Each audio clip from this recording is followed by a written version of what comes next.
날이라, 즐거운 날이라, 복된 날이라 이렇게 표현을 했습니다. 좋은 일기를 주시고 이 복된 날 함께 또 성전에 모여서 기쁨으로 여호와를 찬양하며 또 즐거운 마음으로 찬양을 드리면서 말씀을 들으셔서 감사드립니다. 오늘도 드려지는 예배가 위로 하나님께 크게 영광이 되고 또 예배에 참석한 우리 모두에게 심령 속에 은혜의 담비가 부어지는 복된 시간이 되시기를 주님의 이름으로 축복합니다. 우리가 읽은 오늘 본문 이 여호수아 12장은요 크게 두 부분으로 나누어져 설명할 수가 있습니다. 우리가 지난주에 살펴보았던 1절로 6절의 말씀으로 나눠져 있고 후반부는 오늘 읽은 7절부터 마지막 24절까지로 구분을 할 수가 있습니다. 이 전반부의 내용은 지난주 우리가 지도를 통해 살펴본 것처럼 요단 동편에 대한 이야기였습니다. 요단 동편에 대한 이야기. 반면에 오늘 본문의 이야기는 요단 서편에 대한 이야기입니다. 요단강을 중심으로 서편에 있는 가나안 땅에 대한 이야기입니다. 오늘의 이스라엘 지형을 의미하고 있는 것이죠. 이 전반부의 주인공은 모세라고 하는 지도자였습니다. 오늘 본문의 지도자는 모세의 후계자 여호수아의 활동을 기록하고 있습니다.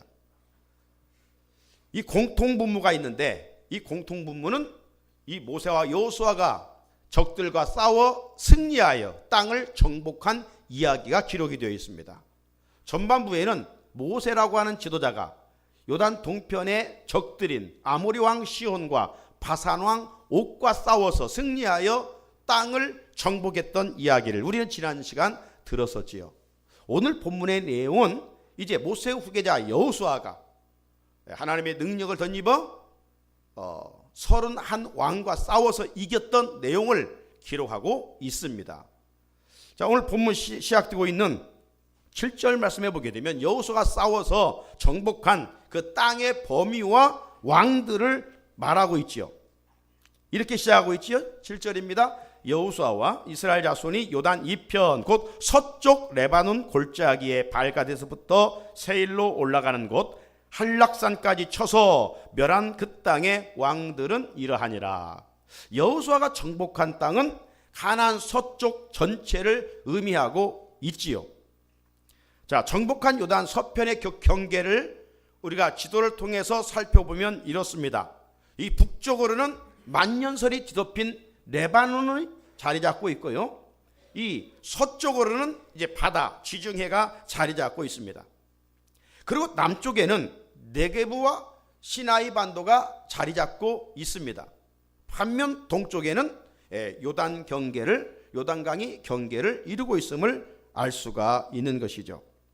자, 이 땅은 일찍이 하나님께서 믿음의 조상 아브라함에게 그리고 그의 후손들에게 계속해서 이 땅을 주겠노라고 약속을 하셨어요. 때가 되니까 하나님께서 여호수아로 하여금 그 땅을 정복하게 하셨던 것입니다. 이런 의미에서 가나안의 정복 전쟁은 하나님께서 친히 준비하셨고 계획하셨고 진행한 전쟁이라고 할 수가 있습니다. 자, 오늘 이 본문 말씀에 의거하여 이 하나님은 어떤 하나님이냐? 우리가 믿는 하나님은 신실하신 하나님. 우리 찬양 반복해서 불렀습니다. 같이 한번 외쳐볼까요? 신실하신 하나님. 신실하신 하나님이라는 것은 어떤 의미입니까? 약속하신 것은 반드시 이루신다는 거예요. 우리는 연약해서 약속을 지키려 하다가도 때로는 내 어떤 욕심 때문에 내 연약함 때문에 어떤 약속에 부도수표를 낼 때가 있어요. 그래 우리 하나님은 약속한 것에 대해서 반드시 이루시고 성취하시는 하나님이시라는 겁니다. 이런 의미에서 우리가 드려지는 모든 기도는 하나님께서 보실 때 가장 좋은 때에 가장 좋은 방법으로 응답해 주신다는 사실이에요. 그러므로 기도하는 자는 절대로 이루어지지 않는다고 낙심해서는 안 돼요. 기도하는 자에게 있어서 낙심은 절대 큰 무리예요. 예수님께서 누가복음 18장 1절을 통해서 우리에게 말씀을 해 주셨습니다. 같이 한번 읽어보실래요? 시작. 예수께서 그들에게 항상 기도하고 낙심하지 말아야 할 것을 비유로 말씀하여, 항상 기도하라. 그러면서 그 말씀 속에 이 참 나쁜 재판관과 억울한 일을 가지고 있는 과부의 이야기를 통해서 예수님이 결론으로 하신 말씀이 뭡니까? 7절 말씀인데 이렇게 말씀하셨어요. 하나님께서 그 밤낮 부르짖는 택하신 자들의 원한을 풀어주지 아니하시겠느냐? 그들에게 오래 참으시겠느냐라고 말입니다. 오늘 우리가 신앙생활에서 주어지는 특권들이 여러 가지가 있지만 그 중에서 최고의 특권이 뭐냐?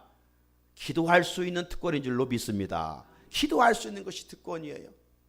기도는 하나님이 준비한 것들을 내 것으로 가져올 수 있는 신령한 통로예요. 특권이 주어져 있음에도 불구하고 특권을 사용하지 않는다면 그 사람은 어리석은 사람이죠. 하나님이 우리에게 주신 특권, 이 기도의 특권을 마음껏 사용할 수 있는 우리 가족들이 되기를 주님의 이름으로 축복합니다. 8절은 정복한 가나안 지형의 이 특징과 그곳에 살고 있는 이제 7 족속에 대해서 기록을 하고 있어요. 8절을 보면 곧 산지와 평지와 아라바와 경사지와 광야와 네겝 곧 핵 족속과 브리스 아모리 족속과 가나안 족속과 브리스 족속과 히위 족속과 여부스 족속의 땅이더라. 여러분, 지형적으로 보면 이 가나안 땅은 결코 좋은 땅이 아니에요. 여기 지금 8절에 보는 것처럼 이 땅은요, 산지가 많습니다. 경사지가 많습니다. 광야가 많습니다. 불모지와 같은 땅이 가나안 땅입니다. 그런데 왜 성경은 이 땅을 젖과 꿀이 흐르는 가나안 땅이라고 표현을 하고 있을까요? 실제적으로는 박토예요. 옥토가 아니에요. 농사짓기에 좋은 땅이 아니에요. 사람이 살기에 거주하기에 좋은 곳이 아니에요. 그런데 왜 하나님은 그곳을 가리켜서 젖과 꿀이 흐르는 가나안 땅이라고 했느냐 이 말이에요. 그것은 중요한 이유가 있어요. 그 중요한 이유는 하나님께서 주시기로 약속한 땅이기 때문에 그렇습니다. 믿음의 조상 아브라함으로부터 계속해서 그 땅을 주시겠다라고 한 땅이요, 또 하나의 이유는 그 땅에 주님이 함께 하겠다라고 약속하신 땅이기 때문에 그렇습니다. 사랑하는 성도 여러분, 이 땅에서 성도들에게 가장 좋은 곳이 어디입니까? 화려한 곳입니까? 아름다운 곳입니까? 경치가 좋은 곳입니까? 편안하게 누릴 수 있는 공간입니까? 우리 그리스도인들에서 가장 좋은 곳은 어디예요? 그것은 주님과 함께하는 곳이에요. 주님과 함께하는 그곳. 특별히 우리 그리스도인들에게 있어서는 주님께서 피로 값주고 사신 주의 몸된 교회만큼 좋은 곳이 없어요. 이것은 우리의 영적인 훈련소이기 때문입니다. 내 영의 양식을 공급해주는 신령한 떡집이기 때문입니다. 영적 에너지가 소멸될 때 이곳에 올라올 때마다 하나님께서 영적으로 재충전시켜주는 거룩한 충전소이기 때문입니다. 성령이 어느 곳보다도 강력하게 역사하고 임재하는 곳이 하나님의 교회이기 때문에 우리 그리스도인들은 성전을 사랑하고 성전을 즐겨 올라와 하나님께 예배드릴 수 있어야 됩니다. 그러면 하나님께서 우리에게 하늘의 신령한 은혜로 공급해 주셔서 이곳에서 훈련받아 세상에 나가서 빛과 소금의 사명을 감당할 수 있게 되는 것입니다. 주님이 나와 함께 하신 곳이라면 산지인들, 경사지인들, 광야인들 무슨 문제가 있겠습니까? 하지만 아무리 좋은 곳일지라도 그곳에 주님이 계시지 아니하면 우리는 내 생각 속에 살아감으로 말미암아 죄를 짓고 하나님이 싫어하신 것을 할 수밖에 없는 것이죠. 주님이 함께 하신다면 가난하든 부하든 그것 때문에 결코 울고 웃지 않습니다. 사도 바울처럼 어떤 환경에 있든지 자족하는 일체의 비결을 갖고 살아갈 수가 있는 것이죠. 바울은 감옥에서 이렇게 고백했습니다. 빌립보 4장 11절에 내가 궁핍함으로 말하는 것이 아니라 어떠한 형편에 있든지 나는 자주 가기를 배웠다. 자주 가기를 배웠다. 이것처럼 큰 은혜가 없어요. 주님이 함께 하시는 곳이라면 감옥인들 그곳이 천국이고, 주님이 함께 하지 않으시면 아무리 화려한 공간일지라도 그것은 지옥이라는 것이죠. 이것이 이 시대 우리 그리스도인의 겸손한 하나님 앞에서의 고백이 되어야 됩니다. 하지만 종말론적으로 우리 성도들에게 있어서 가장 좋은 것은 어디겠어요? 새하늘과 새 땅인 천국인 줄로 믿습니다. 하나님이 예비하신 천국만큼 더 좋은 곳이 어디가 있겠어요? 출애굽한 이스라엘 백성들을 광야에 살도록 하나님이 부르신 것이 아니에요. 광야는 지나가는 곳이에요. 요단강을 넘어 이 가나안 땅을 주시기 위하여 출애굽을 시키신 거예요. 하나님께서 우리를 애굽이라고 하는 세상으로부터 불러 우리로 하여금 이 문제 많고 고난 많는 세상에 오랫도록 살아가도록 부르신 것이 아니에요. 우리에게 영원한 삶을 누릴 수 있는 가나안 땅, 천국을 선물로 주시기 위해서 우리를 불러주신 거 아닙니까? 하나님께서 사도 요한에게 보여주신 천국의 모습은 이렇습니다. 계시록 21장 10절로 11절을 보면 성령으로 나를 데리고 그곳 높은 산으로 올라가 하나님께로부터 하늘에서 내려오는 거룩한 성 예루살렘을 보이니 하나님의 영광이 있어 그 성에 빛이 지극히 귀한 보석 같고 벽옥과 수정같이 막더라. 요한계시록 21장을 보게 되면 이 천국의 모습이 12가지 보석으로 아름답게 꾸며져 있는 모습을 하나님께서 밤무섬에 유배당하고 있는 사도 요한에게 보여주셨어요. 그런데 여러분, 정말 천국이 우리가 생각하는 이 보석으로 되어 있을까? 저는 그렇게 생각하지는 않아요. 그러면 왜 하나님께서 사도 요한에게 보석으로 보여줬느냐? 그것은 우리 인간의 눈높이에서 세상에 살아가는 사람들이 가장 가치 있게 가장 귀하게 여기는 것이 뭡니까? 보석입니다. 보석. 그냥 천국은 인간이 가장 가치 있게 표현할 수 있는 것이 보석이기 때문에 하나님께 사도 요한에게 이렇게 아름다운 최고의 가치로 천국을 우리 눈높이에서 말씀해 주신 거예요. 이 천국은 말로 표현할 수 없는 아름다운 천국 백성들이 거할 곳이라는 것을 우리가 기억하게 됩니다. 그러므로 성도들은 지난주 말씀드린 것처럼 이 땅에 소망을 두지 말고, 이 땅은 지나가는 거예요. 나그네예요. 나그네 의식을 가지고 장차 믿는 자를 위하여 예비해 놓은 새하늘과 새 땅, 영적인 가나안 땅, 천국을 소망 가운데 바라보며 살아갈 수 있어야 합니다. 오늘 본문 이제 9절로 24절 우리가 다 그 내용이 반복되기 때문에 읽지를 않았습니다마는 여호수아가 이 요단 서편에 정복한 31개의 성읍들과 그 왕들의 이름을 정복 순서대로 열거하고 있음을 보게 됩니다. 여호수아가 정복한 이 왕들은 중부와 남부의 16명 왕, 그리고 북쪽에 15명 왕, 도합 31명 왕을 쳐 죽이게 됩니다. 그래서 24절 마지막 부분에 보게 되면 모두 31왕이었더라. 그렇게 표현하고 있죠. 오늘 제가 읽지 않은 그 사이에 참 긴 본문이 기록되는데 그 긴 본문을 저는 읽으면서 모두 31명의 왕을 죽였더라. 이렇게 단 한 줄로 기록해도 되지 않는가. 그런데 왜 하나님께서 그렇게 간단하게 한 줄로 기록해도 될 것을 이렇게 일일이 구체적으로 31개 성읍과 왕들의 이름을 기록했을까? 여기에 말씀을 묵상하며 두 가지로 정리를 해보았습니다. 첫째로 하나님의 신실하심을 강조하기 위함입니다. 하나님의 신실하심. 앞에서 여호수아가 가나안 땅을 정복한 배경에는 이미 약속을 이루시는 하나님의 신실하심이 있었다라고 말씀을 드렸습니다. 그렇습니다. 이 가나안의 이 정복 전쟁은 아브라함에게 약속한 것을 하나님의 때가 되니까 여호수아와 하여금 이루게 하신 거예요. 그런데 실상 여호수아의 군대는 이 가나안 땅을 싸워 이길 수 있는 능력이 없습니다. 힘이 없습니다. 너무나도 부족합니다. 이들은 지금 광야 40년을 지나왔기 때문에 무엇 하나 군사력을 소유하고 있는 상황이 아닙니다. 그들의 힘으로 싸워 이길 수가 없다 이 말이죠. 오늘 본문에 보게 되면 이 가나안 땅에는 작지만 31개의 성읍과 왕들이 지금 통치하고 있었습니다.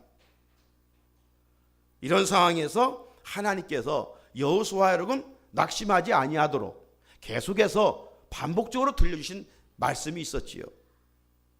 여러분, 우리 삶을 살다 보면 어려운 일들이 부닥칠 때가 많이 있잖아요.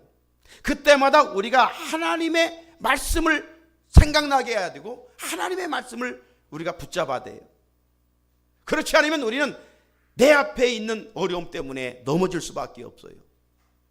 여호수아가 앞에 계속 강한 적들이 있는데 무너지지 아니하고 싸워 이길 수 있었던 비결이 뭐냐? 하나님의 한 말씀이 계속 들려졌기 때문입니다. 그 말씀은 뭐냐? 두려워하지 말라. 따라서 볼까요? 두려워하지 말라. 네. 계속해서 여호수아에게 두려울 수밖에 없는 그 상황 속에서 하나님이 여호수아에게 두려워하지 말라. 내가 너와 함께 할 거야. 두려워하지 말라. 말씀하셨어요. 여호수아는 이 하나님이 들려주신 이 말씀을 마음에 새기고 이 말씀을 붙들고 전쟁에 임하여 말씀에 순종한 결과 내 힘으로 할 수 없는 수많은 적들을 물리치고 당당히 승리하여 약속의 땅을 얻게 됐던 것입니다. 우리도 마찬가지예요. 우리 가는 길 얼마나 힘든 길인지 몰라요. 이 문제가 해결되면 저 문제가 또 나타나는 것 아니겠어요? 첩첩산처럼 우리 가는 길에 문제가 있는데 우리가 힘으로 도저히 이겨나갈 수가 없어요. 그럴 때 하나님 우리에게 들려주신 메시지를 붙들어야 돼요. 그 메시지가 뭐예요? 두려워하지 말라. 두려워하지 말라. 그것 때문에 무서워하지 말라. 내가 너와 함께 할 거야. 할렐루야. 주님의 이 말씀을 자꾸 우리가 끄집어내 묵상할 수 있어야 돼요. 사랑하는 성도님 여러분, 하나님은 신실하십니다. 하나님은 신실하시며 말씀대로 사는 자에게 언약을 이행하시며 인애를 베풀어 주십니다.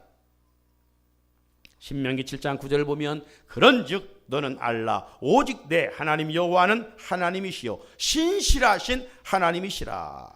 그를 사랑하고 그의 계명을 지키는 자에게는 천대까지 그의 언약을 이행하시며 인애를 베푸신다. 그렇게 말씀하고 있어요. 어느 시대나 하나님의 은혜를 입는 자들은 하나님의 신실하심을 믿고 행동하는 사람들입니다. 그런데 이 악한 마귀는 교모하게 우리에게 찾아와서 이 들은 말씀을 의심하게 만듭니다. 들은 말씀을 불신하게 만듭니다. 그래서 하나님보다 지금 내가 당장 처한 어려운 환경을 더 크게 보고 넘어지게 하고 실족하게 만듭니다. 우리들이 하나님의 은혜를 계속 입으려면 먼저 시선의 변화가 있어야 돼요. 시선의 변화. 우리가 바라봐야 할 것은 내가 지금 당면한 어려움이 아니라 그 어려움을 말씀으로 해결해 주시는 하나님을 바라볼 수 있어야 돼요. 베드로가 주님을 바라봤을 때는 무리를 걸었습니다. 그러나 베드로가 주님으로부터 시선을 외면했을 때 그는 거친 풍랑을 보며 무서워서 물에 빠져들어가지 않았습니까? 여러분의 시선이 지금 어디를 바라보고 있습니까? 사순절 셋째 주간을 살아오면서 오늘 넷째 주간을 또 시작하면서 여러분의 시선이 지금 어디에 고정이 되어 있습니까? 무엇을 바라보며 지금 살아가고 있습니까? 어디에서나 무엇을 하든지 신실하신 하나님을 믿음으로 바라볼 수 있기를 주님의 이름으로 축복합니다. 오 신실하신 주 내 아버지여 늘 함께 계시니 두려움 없네. 그 사랑 변찮고 날 지키시며 어제나 오늘이 한결같네. 할렐루야. 우리 하나님은 신실하십니다. 우리의 기도를 반드시 들으시고 응답하십니다. 둘째, 왜 이렇게 반복되는 내용들을 길게 기록해 놨을까? 의의 선한 싸움을 싸워야 할 것을 강조하기 위함입니다. 여러분, 하나님이 약속한 땅이지만 하나님이 저절로 그 땅을 여호수아 군대 이스라엘 백성들에게 주신 것이 아니에요. 우리가 가만히 있는데 하나님이 우리에게 약속하신 것을 주는 게 아니에요. 오늘 여호수아는 치열한 전쟁을 통해서 그 땅을 얻게 됩니다. 목숨 걸고 싸워서 그 땅을 얻게 되는 거예요. 약속의 땅을 얻기까지는 고군분투하는 시간들이 있었습니다. 왜? 그곳에는 강한 7 족속들이 살고 있었고, 그곳에는 31개 성읍을 이루고 그 성읍을 통치하는 31명의 왕들이 있었기 때문입니다. 따라서 어떤 전쟁 기술이나 어떤 전략적인 면이나 지식에 있어서 가나안은 광야를 지나온 유랑 생활했던 이스라엘 백성들보다 모든 면에서 훨씬 앞서 있었습니다. 고고학자들에 의하면 이 가나안 땅은 이 성읍들이 아주 견고하게 방비되어 있었다라고 이야기를 하고 있어요. 여호수아가 이런 강한 대적들과 싸워 이겼다는 것은 어떻게 설명할 수 있느냐 이 말이에요. 미약하기 짝이 없는 여호수아 군대, 반면에 가나안에 31명의 왕들이 있었어요. 어떻게 싸워 이길 수가 있겠어요? 이유는 딱 한 가지입니다. 가나안 서편의 30 왕들, 그들에게는 하나님이 안 계셨고 여호수아 군대에는 하나님이 계셨기 때문입니다. 우리는 여기서 중요한 교훈을 얻어야 됩니다. 세상에서 아무리 큰 힘을 소유했을지라도 그곳에 하나님이 함께하지 않으면 반드시 멸망을 당할 수밖에 없다는 진리입니다. 이스라엘 항상 괴롭혔던 블레셋이 있죠. 블레셋의 거인 골리앗을 우리는 잘 알고 있습니다. 골리앗은 무장하고 나왔어요. 칼과 단창을 준비하고 나왔어요. 누가 봐도 정말 거대한 공룡어 같은 군인이었습니다. 그 앞에 이스라엘 백성들 벌벌 떨고 있었어요. 사울과 다윗의 영들도 벌벌 떨고 있었어요. 그때 목동이었던 다윗이 그 모습을 지켜보고 담대하게 나서지 않습니까? 어린 다윗입니다. 철부지였기 때문에 그랬을까요? 아니에요. 다윗에게는 무서운 무기가 하나 가지고 있었어요. 그 무서운 무기가 뭐예요? 골리앗에게는 칼과 단창이었지만 다윗에게는 만군의 주 여호와의 이름이었어요. 만군의 주 여호와의 이름을 앞세우고 물맷돌을 가지고 나가서 그 물맷돌로 블레셋의 장수 골리앗을 쓰러뜨려 죽이지 않습니까? 우리들도 다윗처럼 만군의 여호와 이름을 부정하고 살 때 마귀 사탄의 강력한 진을 파괴할 수 있는 줄로 믿습니다. 여호수아 이스라엘 백성들이 이렇게 목숨 걸고 싸웠습니다. 31명 왕들과 싸웠습니다. 싸워서 마침내 약속의 땅을 얻게 되었지요. 무엇을 말합니까? 우리 그리스도인들이 이 땅에 사는 동안 계속해서 영적 전쟁을 해야 함을 의미합니다. 공중권세 잡은 마귀들과 싸워야 함을 의미합니다. 악한 마귀는 끊임없이 우리 마음과 생각을 찾아와 우리를 넘어뜨리고 죄를 짓게 하기 때문입니다. 그러므로 우리는 하나님이 싫어하시는 것이 내 마음에 뿌리 내리지 않도록, 자리 잡지 않도록 내 자신과 늘 싸워야 됩니다. 루터는 이런 말을 했어요. 공중에 새가 날아다니는 것, 공중에 새가 내 머리 위에 날아다니는 것은 막을 수 없지만 공중의 새가 내 머리에 앉는 것은 막을 수 있다. 무슨 말입니까? 이 공중에 날아다니는 새를 공중권세 잡은 악한 사탄을 말한 겁니다. 사탄의 강력한 역사가 있는 것을 우리가 부정할 수가 없어요. 하지만 그 강력한 사탄이 내 머리 위에 내 마음에 자리 잡는 것은 우리가 막아야 된다 이 말이죠. 이런 면에서 우리 그리스도인들은 영적인 가나안 땅 천국을 얻기까지 우리는 고군분투해야 됩니다. 믿음의 선한 싸움을 싸워갈 수 있어야 됩니다. 세상은 영적으로 무너져버린 교회와 성도들을 향해 요즘 손가락질을 하고 있습니다. 이런 세상에서 우리들이 하나님의 나라를 이 땅에 세워가려면 어떻게 해야 되겠습니까? 하나님의 백성답게 금년 종교개혁 500주년 해를 맞아서 우리가 보다 더 경건하고 거룩한 삶을 살아갈 수 있도록 몸부림칠 수 있어야 합니다.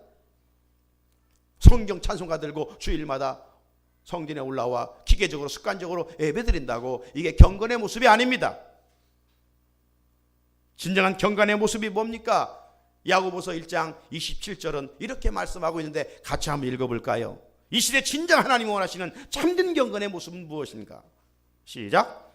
하나님 아버지 앞에서 정결하고 더러움이 없는 경건은 곧 고아와 과부를 그 환난 중에 돌보고 또 자기를 지켜 새 속에 물들지 아니하는 그것이니라. 아멘. 하나님이 정말로 인정하시는 경건한 사람은 단순히 성전에서 예배드리는 것으로 끝나는 것이 아니라 이곳에서 하나님의 은혜를 덧입고 영적 힘을 얻고 나가서 정말 작은 자들을 섬길 수 있는 사람이라는 겁니다. 이웃의 어려움을 돌볼 수 있는 사람이 진정 이 시대에 하나님이 찾으시는 경건한 사람이라는 거예요. 그러기 위해서는 내 자신의 개인주의와 싸워야 됩니다. 내 안의 욕심과 탐심과 치열하게 싸워 이겨야 됩니다. 나아가서 참된 경건은 새 속에 물들지 않는 것이라고 했습니다. 새 속에 취하고 더러운 것에 물들지 아니한 자기 자신을 지켜가는 것이 경건이라고 말씀하고 있습니다. 세상에는 우리의 믿음을 넘어뜨리려고 하는 악한 요소들이 얼마나 많은지 모릅니다. 우리들이 이 시대의 여호수아가 되어서 약한 문화, 우상의 문화들과 치열하게 싸워 이겨내야 됩니다. 십자가의 군병들로 믿음의 선한 싸움을 끝까지 싸워나갈 때 마침내 대장 주신 예수 그리스도께서 우리에게 생명의 면류관, 승리의 면류관을 허락해 주시는 것이죠. 사랑하는 우리 성산의 성도 여러분, 내가 믿는 하나님은 어떤 하나님인가? 우리가 믿는 하나님은 어떤 하나님인가? 그 하나님은 신실하신 하나님이셔요. 약속하신 것은 반드시 이루시는 하나님이셔요. 그래서 구약과 신약 아닙니까? 오래된 약속, 새로운 약속. 성경은 약속으로 가득 차 있습니다. 신실하신 하나님을 바라고 그 약속을 붙들고 부르짖는 자에게 하나님은 반드시 은혜를 입혀주시고 응답해 주십니다. 그러므로 어떤 환경에 있을지라도 우리가 낙심하지 말고 천국을 소망 가운데 바라보며 살아갈 수 있기를 바랍니다. 화려한 세상이 승리할 것 같고 영원할 것 같지만 그렇지 않습니다. 하나님이 계시지 않는 곳은 반드시 멸망을 당하게 되어 있습니다. 실패할 수밖에 없습니다. 하지만 하나님이 계신 곳은 승리요, 기쁨이요, 자유요, 축복이 있습니다. 주님이 함께 하시는 곳에는 가장 안전한 곳이요, 주님이 함께 하시는 곳은 가장 참 평안이 임하는 곳입니다. 하나님은 이 시대에 우리 모두가 경건한 주의 군병들로 살아가기를 원하고 계셔요. 거룩한 군병들로 살아가기를 원하고 계셔요.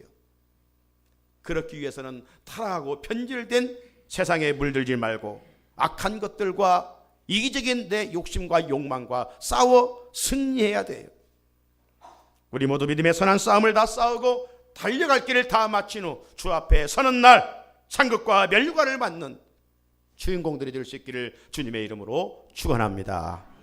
같이 함께 기도드릴까요? 신실하신 하나님이십니다. 기도하는 자는 결코 낙심하지 않습니다. 우리가 살 곳은 이곳이 아닙니다.